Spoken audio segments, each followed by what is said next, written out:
Up and down. Shouldn't be that difficult, but yeah.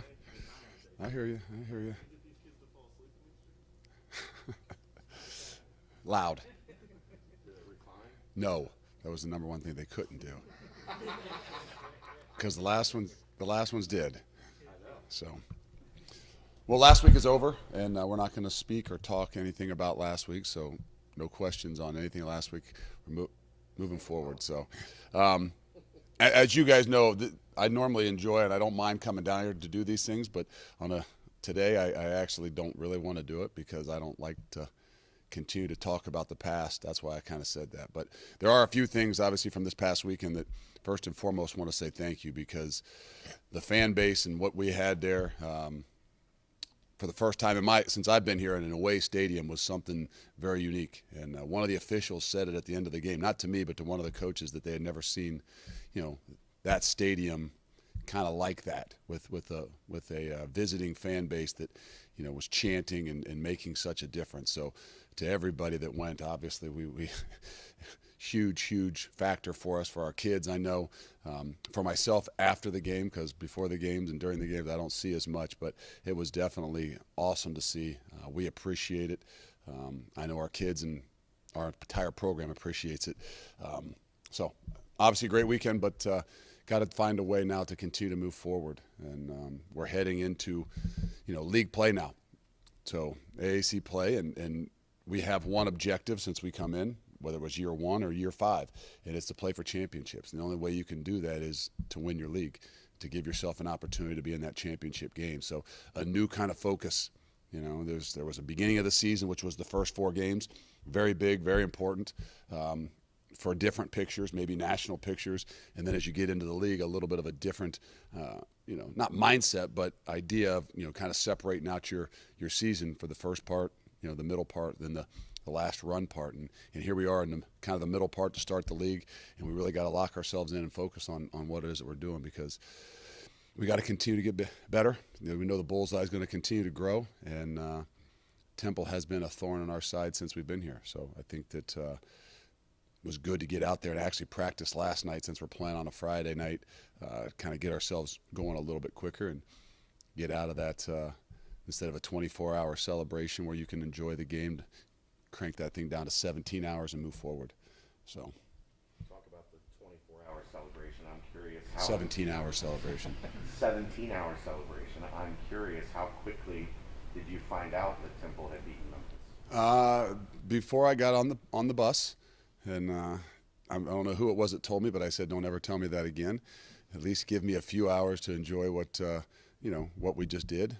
But again, it's everything is instant now. So whether you knew they beat them, you could start to watch your own film on the bus ride home. So, hey, it's great for our league. I think that it's great for make sure our guys have their eyes open, because some of our guys have never played them. We didn't play them last year, and they don't realize and understand what happened in year 1 and what happened in year 2 when we were undefeated and went over there, or we had 1 loss when we went over there and we're really rolling. And so they have, no matter what, have played us really, really well in all 4. I guess we only played them 3 times, right? Because we didn't play them last year in all 3 games. 2 drives, a 2-minute drive at the end of the first half. Temple game? No, of the Notre Dame, if you'll allow. Okay, go ahead. The 2-minute drive at the end of the first half, Yeah. where offense really seemed to start clicking for the first time, and then the last drive by Desmond. You can take each of them separately, but that Alec Pierce said after the game, you guys practiced those 2-minute drives at the end of every practice. Did you see kind of that preparation come in there? Yes, I mean, I think you just gain confidence in what it is you're doing. You get the ball back as a minute left, and as a coach, you're up 10-0. You're getting ready to go into halftime. You've learned maybe from what Indiana did against us and turned it over in that situation, because you always kind of run through the things in your head based on what you've done and obviously what the other team did, so you can learn from them. And that was the first thing that kind of hit my head. Like, okay, now, we've got what I call the Desmond Ritter factor that gives us a lot of opportunities. But in that situation, up 10, a minute to go in the half, you're playing really well. Let's be a little bit more, conservative or not. And they did a phenomenal job, and I think it has a lot to do with understanding what the situation. We do it on, not every single day together, but we do it a lot, and we've done it a lot more this past camp, just kind of expecting that different situations, games are going to come down to that, whether it's at the end of the game or at the end of half. And if you really look back at the 2 games that we've lost in the last 2 years, have been because of 2-minute situations. So kind of twofold, both for the offense and the defense. I think we are much more comfortable right now in those situations for a lot of reasons. To add on that, how much do the first play or two of a 2-minute situation, how much does that dictate? Like if you can hit something big the first play or 2 minutes? They can. I mean, if you look back at Indiana, they hit a one play or at the offsides where they threw the ball and got the first down, and then all of a sudden made them kind of change gears for us too. There's, it just depends. It kind of, the offense has a suggestion, and then the head guy kind of clicks on and gives his suggestion to how we want to go about this thing to start with. But knowing darn well that 10 points wasn't going to win that football game, we pride ourselves and say, hey, you can't preach one thing to these kids about being aggressive and taking your shots and keep swinging, and then take yourself back the other direction and say, hey, let's be a little bit more conservative. Let's punt the ball. Let's not go for it on 4th down. So all those factors go into it. That's where you see us, being a more aggressive team in some of those situations. On the defensive side, you guys have the #1 red zone defense in the country. Just in the Notre Dame game, first drive, having Sauce get that interception off the pressure up front. I mean, how big is that for your team in games like that? Well, obviously huge to start the game. They moved the ball. They obviously had a plan. And when guys are on a script, you're usually going to see a lot of different things, and you're really going to see how they're going to attack you. And I think that's what those guys, Coach Tressel and all those guys on defense have done a really good job, of being able to adjust, seeing that first script. And sometimes it's even better to have a little bit of a drive. I know we don't all want it. 3 and outs are what we want. But sometimes you see a 7, 8, 9 plays, and you get a better feel for what's on that script that they're really going to attack. And it really helps you kind of adjust throughout the entire game. Not that you want to let them into the red zone because we're playing well there, but another just opportunity for us that our guys are very opportunistic. And like I said, don't panic when they get down there because – those are areas, 2-minute situations, red zone areas are things throughout that entire camp. Having an older group, having a team where you've got a quarterback coming back, having a team where a lot of guys back on defense, you're always trying to find, okay, what areas are we really going to focus in on? Can we not say keep them motivated, but find ways to get better. And when you don't have to spend as much time in your normal stuff, sometimes even the fundamentals of things throughout camp, you got opportunities to spend, doing 2-minute situations and playing in the red zone a lot more, and I think it's benefiting us. You said after the game that this team still hasn't played its best game. Moving forward to conference play, what more do you still want to see from this group? I think consistency. I think that's the hallmark to greatness in everything we do. And I'm not sure you're going to ever hear me say we played our best game, but I think 4 quarters is what you really are striving for, and it doesn't have to be perfect. We played a really good first half week 1. We played a really good second half week 2. We played a really good 32 minutes in week 3. We played a really good football game. We just that lull in that third quarter when they started kind of coming back at us. I think maybe we lost a little bit of focus, and that's where you got to find ways to grow, and that's going to be a way that we are going to have to continue to grow because we're going to be in a lot of battles. We're going to see a lot of different things from people. They're going to come out, obviously with the bullseye on your back, and there's going to be a lot of adversity. And we got to find a way to consistently play like we should for 4 quarters.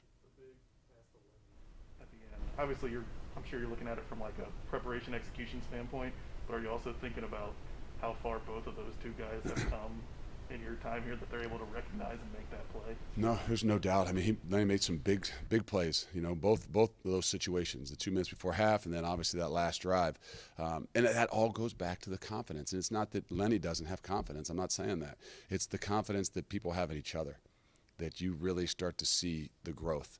And because of where Desmond Ritter is, I think that his ability to move the ball around, his ability to have confidence in all those guys. I mean, we had big shots to Alec, we had big shots to Trey, we had big shots to Lenny. So it's not like there's just one guy that you say, okay, hey, if I'm going to take a shot, this is the guy I'm going to take a shot to.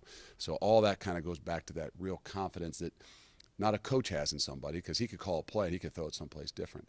But the confidence that those guys have in each other that, when the opportunity arises, he's going to not just look for one guy. All right, guys, a couple questions. Please. They have 2 young quarterbacks that they're kind of rotating between. Well, I mean, one was hurt. But They both played. Yep. how much of a challenge is it facing young guys because you don't have a lot of tape on them? And also on the flip side, how much do you look at inexperience and say we can be aggressive there? Well, I mean, I think it's always going to be a challenge. Like last week, there was 3 quarterbacks. You didn't know going into the game. You didn't know going into halftime who was going to come out and be the guy. And so you always got to be able to adapt and adjust. Young guys in particular, yeah, there's a lot of things they haven't seen. There's a lot of things that, you're not sure of. And I don't really – they've played – I'm not saying not a ton, but both of them have played a little bit. So you don't know what the differences really are. To me, that's the biggest thing. What's the differences in the two? Like last week, there was 3 quarterbacks. They hadn't all played a ton, so you didn't know exactly what the differences were. So it's harder to, kind of manipulate or know what it is that you want to do. I feel a little bit similar this week. Both quarterbacks, we've seen a little bit of them. I'm not sure if there is that big of a difference, in the coaches' minds based on what, kind of which direction they go based on who's in there. So that makes you have to kind of prepare, a little bit broader, and really puts the pressure on your guys and the coaches to make adjustments once the game begins. Is obviously impacting these games. It's not always showing up in the stats. How is he handling that? Well, he's good. I mean, really, it gets frustrating in a game, and he's an emotional guy. I think the greatest attribute that Majay has is his energy and his emotions. You can't play the game without incredible energy, and you can't play the game without emotion. Now, also our biggest downfalls at times for guys like him is when your emotions overtake you. And he has grown, and he's done a much better job of handling them. But it does get frustrating for him at times in games. And, again, our defensive line in general is pretty good. So I think a lot of focus, if you look back at the Notre Dame game, was on, hey, how do we kind of maybe try to isolate those guys and in some way, somehow not give them the freedom and, maybe take chances on other guys based on protections. They did a bit more of chipping and leaving 2 backs in there a little bit on their protection schemes, which can be frustrating to guys, can be frustrating to Majay. But I think that's a part of the growth. And the really good thing is that group is really strong. Curtis Brooks is doing a great job. Malik Van is doing a great job. Marcus Brown's doing a great job. Jabari, I mean, they really are. And so even when Majay gets frustrated, those guys, because it's easier for them sometimes to be able to kind of rein him back in because, sometimes a coach has a little tougher time. And they've done a great job as a collective group of being able to handle some of the different things they're seeing. NFL scouts, whoever, they understand that even if it doesn't say sack in the stat sheet, Yeah, they know that you it's hard at times. And really, I don't think it's him as much as when he leaves and sees maybe what some of you guys write or somebody else writes or somebody else says. Those things are always difficult. We call that the human element. But when you take a deep breath, when he sits down, he's very intelligent. He understands what the situation's like, and he understands that, maybe the numbers aren't there just yet, but keep doing your job and they're gonna come. As a coach, how rewarding is it to see a guy like Metz starting to really blossom and have an impact and find his role? Because this means a lot to him. Yeah. And he wants it. There's no doubt that there's a passion there that he loves. He loves this game. He loves the team. Always going to be about him continuing to learn the game. And some of us don't realize if you're not from here or haven't played football for a really long time, there's a lot to it that, it's not that you can't learn it, but it's just the confidence that you have in being able to replicate it on a consistent basis. And I think that's where Metz is finally getting himself to. He's always been a mature kid. He came over here as a mature kid, but mature in understanding the game of football, recognizing that nothing is perfect. A guy that's a 4.0 or 3.9 student obviously wants to do things really, really well and exactly right. And what he's done is really kind of matured. His confidence is really starting to kind of show a lot. And I think that just with playing and understanding the game a little bit more. With the phrase human element you used just a minute ago, I want to ask a human element question here. So do you think as a Can't promise I'll answer it, but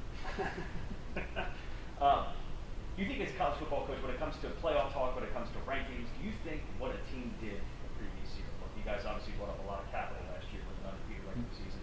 Do you think that should matter in how you're evaluated this year? Well, I think your body of work is always going to matter, and I think it matters more at the beginning of the year. I think the first half of the year, it has a big deal. It's a big deal. And I think as you get later in the year, your body of work from that season and really how you play as the season moves on. You know, the last 3 games, in my opinion, are the most important thing to how you're playing the game. And if there's a consistency in getting better, I know that I always hear that in basketball, you know, when they're picking the tournament. Not that I watch a bunch and know a lot about basketball, but they're always talking about who's playing well. And I think it's the same thing in football. They just don't talk about it as much because there's so few games, and every game is so important. But I think really deep down inside, those teams that are playing the best at the end of the year, not just are going to have the opportunity maybe to do some postseason things, but are going to get the chance, whether it's a possibility of a playoff or even, you know, what bowl games guys go to. I think that that has a huge factor late in the year, early in the year. I think it has a lot to do with some of the things from the years previous. Do you think you'd be ranked 5th if you didn't have the year you had last year? Probably not. I mean, it's really hard to continue to rise, you know, if you start off outside of the, you know, even the top 25. Not saying you can't do it, but to us in a program, hopefully to our kids, you know, it really matters those last couple weeks. You know, the first few weeks are nice and it's great for recruiting and great for your fan base and great for your community. You know, it's sometimes even a little harder on the coaches in the program, you know, to keep reminding them over and over again. It's about the, you know, how you're playing at the end of the year, and the only way to do that is to be consistent. I know last year we would keep asking about playoffs and rankings, and you try to fend it off. Are you starting to just kind of embrace that conversation because you're in it? I mean, you have to. I mean, it is what it is. You know, nothing's going to really be, you know, kind of decided right now. You know, and it's like when we go to camp, I'm saying you go out there and you have a bad day at camp. It's not you know, you're not going to lose the conference because you had a bad day, all right? But it puts you in a tough situation. You know, to have a great day doesn't mean you won everything. You know, the final and fatal whole idea. But nonetheless, you know, we know what it's about, and we know if we want to have an opportunity to play for a championship, to even be recognized in the midst of postseason anything, we're going to have to play our best ball at the end of the year. We're going to have some consistency. We're going to have to handle all the different things. You know, whether that's handling a game, handling adversity of a game, or handling, you know, some of the praise that comes up with it afterwards. All of which are things that, you know, the maturity of your team will be determined by. There are a lot of programs that generally have really strong offensive lines who are struggling this year. I mean, Mets is including this, but you guys lost your 2 tackles. You've had some injuries and shuffling. How has this offensive line continued to play well in spite of it? Well, I think they're prepared well. I think what they've done in the offseason as far as, you know, building their bodies and things like that with Coach Bray and those guys, we've got a much larger group of guys to work with. You know, obviously when Vinny went down, it was really difficult on us. You know, Jake went down a bit in camp and was really difficult on us. So a lot of other guys got a lot of opportunities, and we moved things around. Normally going into camp, I say, hey, we got to figure out our top 5 guys and get them in there and make sure those guys are gelling together. And we went to camp this year. I said, we got to figure out who the top 8 are. I think we've really got some depth. We've got some guys that are going to have to grow, but have the potential to be able to play more than just 5 guys. And so that's basically what you say, that group has bred, you know, those not just young guys, the Colin Woodsides of the world that's not young, hasn't played a ton, but, I mean, we wouldn't miss a beat when he goes in there. Metz, Vinny, you know, Dia, all those guys, you know, Coach Crook and that group really has done a good job, a really, really good job of developing, you know, and growing, even when they're not playing. And I think that's where you really kind of see, you know, what a group and what a unit is made of is, you know, it's easy to see the growth from the 5 guys that are playing every day, but what about the growth of those other guys that are right behind them? You know, what's that like? That tells you what the whole culture of the room is really like, because if they're continuing to grow and they're motivated, when their opportunity comes, you don't miss a beat. And I think those guys have done a really good job. I think the fans earlier, part of what makes Nippert so special is that nighttime environment, having that game on Friday. How much are you and the guys looking forward to that environment? I think it's really, really important to us. And, you know, the greatest one I've been at since I've been here is obviously UCF. It was a Friday night game. And that's exactly what we would expect and are hoping for. And you know, twofold. We've got an obligation to do too. We got an obligation to go out there and make it an opportunity for them to get excited and rowdy too. You know, whatever we've done in the past, that maybe hopefully get them to the stadium, and then what we do when we come out on Friday night will determine how that stadium really sounds. And so I think we're in this all together. They got to do their part. We got to do our part. If we do, it'll be a loud, exciting night. Coming off of a being able to play on Friday, is that more of an advantage to you just to get another game under your belt so soon? It's kind of the same thing you asked when you talk about a bye week. You know, bye weeks can be good. I don't like them as much because it gets you out of rhythm. Friday nights can be good. I don't like them as much sometimes because it gets you out of rhythm. But I think the idea of even getting yourself back into it, you know, after a big win like that you don't have as much time to kind of take a deep breath and, I don't say enjoy it, but listen to all the other things that are being said out there, that you kind of got to get right back to work. I know for me, that bodes well. You know, for our kids, I think in some ways, you know, sometimes even the little change-ups for them. I love routines. Sometimes the little change-ups isn't a bad thing for them as well. NBC Saturday, ESPN Friday night, ABC noon next Saturday. What does it say about the program that the networks now are looking at you as we're putting you in these You can put your streaming package away and you don't have to worry about it. You just flip your TV on, I guess. All great things for our program, all the great things for our community, all great things for, you know, for our university. And, you know, that's what winning does for you. And so now our obligation is to continue to do this. So not just we have the opportunity to, you know, be out there, but our entire community and our university in particular. So, but it's nice. Our kids, I know, they love that, you know, and if it's good for them, it's good for the program. One more question. What do you say to, might not be the best one to end on. What do you say to Cole after a tough game and getting him to bounce back? It's a part of life, man. I mean, you figure out and you grow the most in the most difficult times. You know, you find out what kind of people you really got around you too. And, you know, his coaches didn't bat an eye at it. I mean, yeah, it's tough. It's difficult on him. It's difficult on us. Our kids didn't like all of a sudden not shun him and not talk. No, he's a part of the team. He's a part of the program. You know, it's like a DB. It's like Kobe Bryant, right? I mean, Kobe can have a great game. They catch one ball, and all of a sudden it's everybody's like, oh, my gosh. Well, guess how many times we got out of our gap inside, right? When the nose guard gets out of his gap, they get 4 or 5 yards. And the linebacker misses a tackle, they get 8 yards.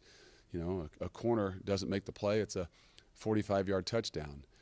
Everybody sees. When the kicker misses something, everybody in the country sees it. And, you know, got to be able to handle it. Got to know we got the utmost confidence in him.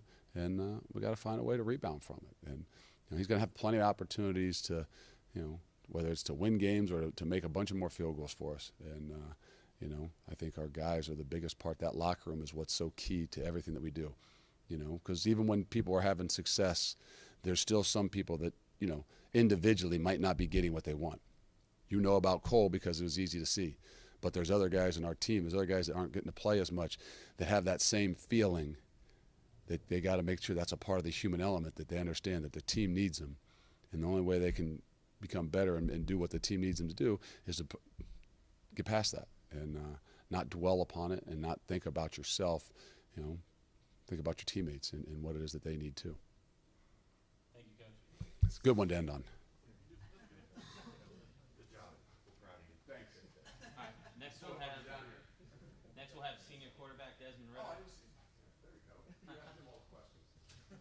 Thanks, Coach. Good afternoon.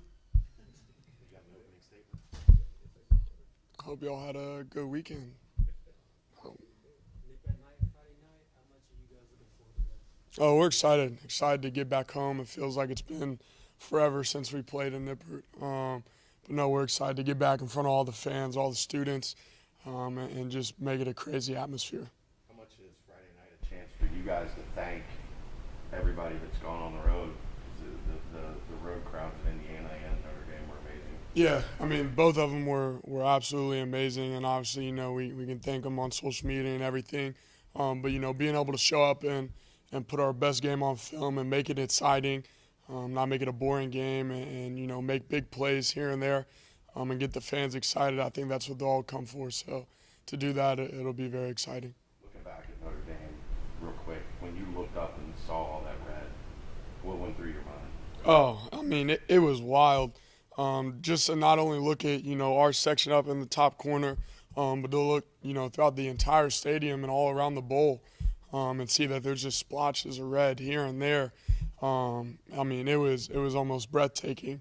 And then I think it was, you know, late in the third quarter, fourth quarter when they started to get the "Let's Go Bearcats" chant going. They had it going for quite a while, and it was loud. and then Notre Dame tried to top it, and it just, I mean, that was something I'll never forget. Just taking that flag at the end of the game and running down there and kind of thanking them, is that one of the probably your most favorite moments of your career so far? Yeah, that was too. Just being able to let everyone know our appreciation from not only myself, but, everyone in this team and on the program that, we appreciate not them just being there, but taking the time out of their weekend to make the trip down, whatever financial, issues that they had trying to get the tickets to be able to purchase them.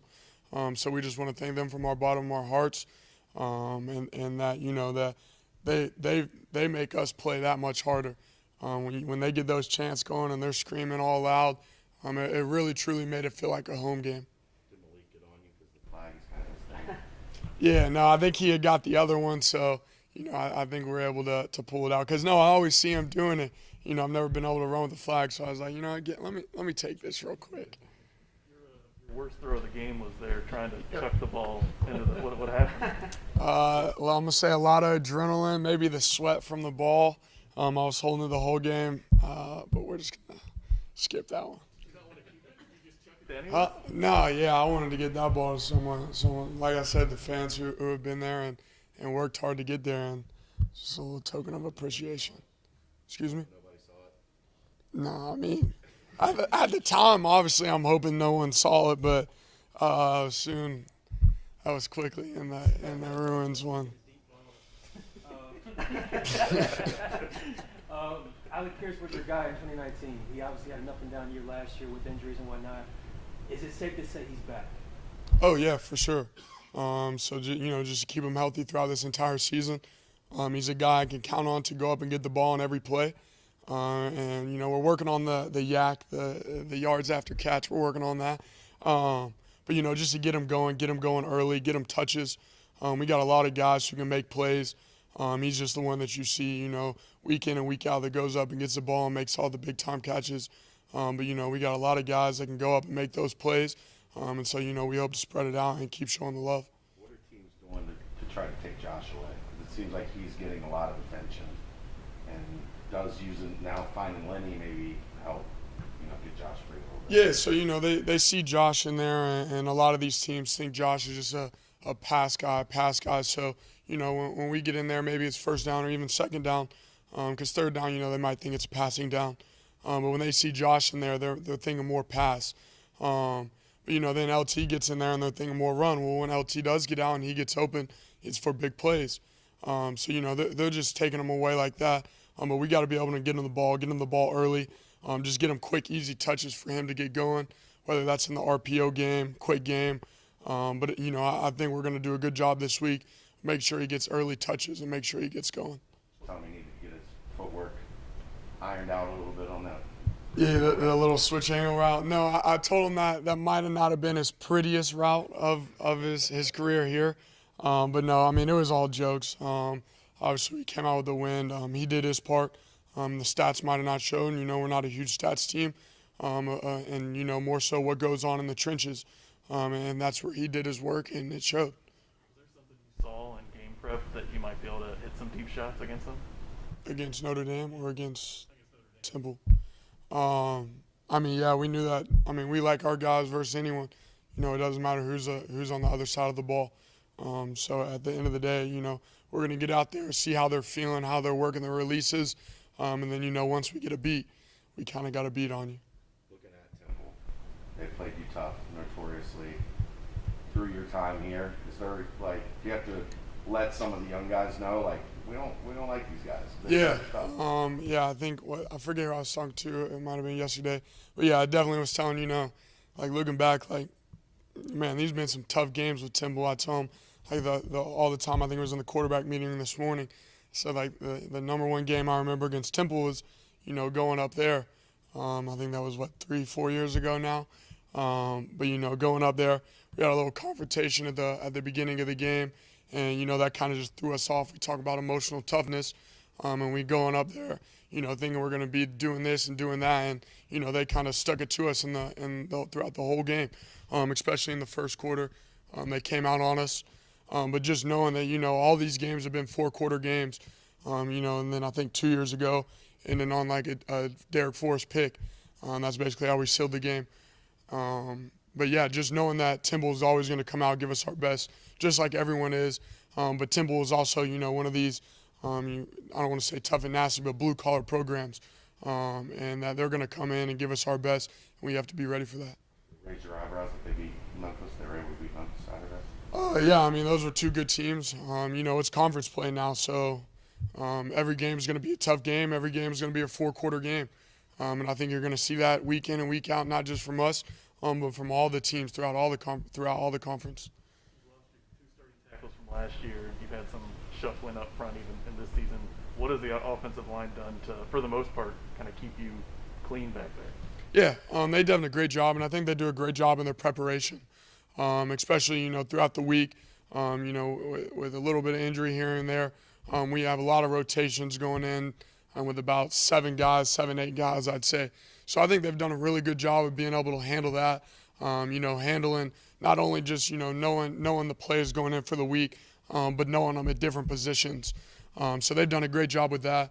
I've taken leadership into, taking them after practice to watch the practice film, to see, where we want certain plays ran, why we want it ran that way. And I think that really just makes it easy for them to take it the next day and come in and practice and say, okay, this is what we talked about, this is what it should look like, and let's go out and fix it. James did that with you last year, right? Yeah, so that was some that it was just kind of, I think it was just, me and you talk about the two tackles, James Hudson and Harp. We were going and watch that after practice, but it was really just us. So now I moved it to, trying to be a better leader and bring the O-line, bring the tight ends, some of the running backs in too. Yeah, so you're up to number 5 in the country. Do you think what this team did last year with the undefeated regular season has changed how people look at your program and maybe even evaluate your program and rank your program here this year? Yeah, because, I think if we went, 2-8 last year, I don't think we'd be number 5 right now being undefeated. So, it's definitely what's happened, not just last year, but I think years past too. I think it's just been all these years that have accumulated to just showing that Cincinnati can be consistent year in and year out, and that they should be in the top 5. What would you have said if somebody would have told you as a senior in high school that your senior year at Cincinnati, you're going to go to Notre Dame, get a win, number 5 in the country, you're in the Heisman race, like that's a movie script that doesn't even compute back then, and now it's reality? Yeah, no, back then, probably would have asked you, back then, not only having 1-2 hours, I'd have been like, man, am I even going to get to go? Like, where am I going? So to be here, it's really honestly just a blessing to be in this position. Not only that, we've put, this team in, but we've put this program and university in. It's just a blessing, and I think it's really just, a testament to all of our hard work. Not only, the football team, but every other team and every other student athlete and every other person in this building is put in. I was going to ask something similar. What do you remember most about getting put in that second drive at the Rose Bowl 4 years ago? I mean, is it crazy to just think back that that's where it all started? Yeah, the first play. I remember the first play till from here on out when it was a negative, I think, 5-yard little loss on a read play, zone read play. So, just going in, and I remember just, running in and just telling yourself, take a deep breath. As I did that, just kind of looked around and just take in the moment. But, no, I never thought we'd be here in this moment, in this time of day. So, it's honestly a blessing. Besides being up here at the podium now, has life changed for you at all in the last several days as guys like us start to talk more and more about you and the Heisman Trophy? I mean, maybe life for y'all has changed, but life for me hasn't changed that much. Maybe other than hearing when I walk to my car, a few more people pass me and say, "Is that Desmond?" Right? Like, maybe other than that. But for me, no, life hasn't changed that much. I'm still working every day to be the best I can be, to be the best teammate, best leader I can be, and so yeah. Just blowing up a little more on the deep ball to Trey Tucker in the game Saturday. Can you walk us through what you saw on that route with Kyle Hamilton? Did you know Trey's speed might play a factor in that? Yeah, so I didn't notice it until we came back and watched the film on the next day. But the play before that, it was a smash concept, and I had actually thrown it to AP over across the middle. But Trey had still ran the same corner route, and he actually did him a lot worse than what he did him the second time. So then coming back to that, then we ran a 3-by-1 with a corner route by Trey Tucker, and he had the play before he took an inside release and got him pretty bad. So he's thinking in his head, I can't do the same thing. He's going to be all over it. So instead, he took an outside release and just had beat him outside, made a move at the top. And I felt a little pressure, so I knew he'd had him beat as soon as he had stacked him. Saw that my read on the corner that he was down because it was man coverage, and just put him a ball he could go get. And he came up with it. He was able to track it. It wasn't the best ball, but he was able to bring it down. And, the rest is history. You backed up the quote from last week. I think that was Seho's fault mainly, though. But did anyone say anything to you about that either before or after the game? Just going out there, and they have a good fan base. Notre Dame does. So just going out there on warm-ups, and obviously it's a little quieter during warm-ups. So people are yelling, "Can you hear me?" And walking back into the locker room, I had one guy that was right above us when we walked back into the locker room, and he was talking to me the whole time. Every time we walked in and out, and I made sure, like when I walked back in there for the last time I saw him, I just gave him the thumbs up, and he was like, "Yeah, good game, good game." I'm like, "Thank you, brother." Earlier this week, we were talking to the Bengals head coach Zach Taylor about your visit, or when he came to see you at St. X down in Louisville. He admitted like they had their game earlier on Thursday, so they were able to watch the whole game. It's just cool seeing you play. What do you remember most about like him coming there and on your visit? Yeah, excuse me. But I remember, I think it was Coach Rollins had came. I think it was like 2 weeks before. And then, on that Thursday, my offense coordinator, he brings me up in the middle of lunch and he says, "Hey, Coach Rollins and Coach Taylor wants to come back down to watch you throw again." And so I remember getting the guys together to come throw on that morning, and I told them, be there at 7:30. So I got them there at 7:30. We had a quick workout. I just knew that we had kind of, we had never met before, me and Coach Taylor, but, I kind of had just clicked with him off the bat.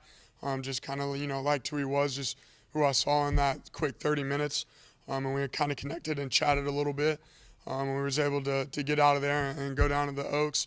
But, just remembering our connection that we had that just kind of sparked off the bat, and just knowing that he liked everything that he saw from me and believed it in me. And, I thank him for, giving me the opportunity and putting me in the position. And then, obviously, Coach Fick and the staff still reaching out the position to me.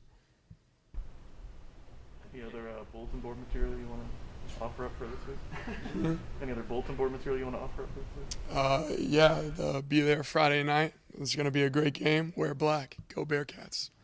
Any more questions? Thanks, Des. Yeah, thank you.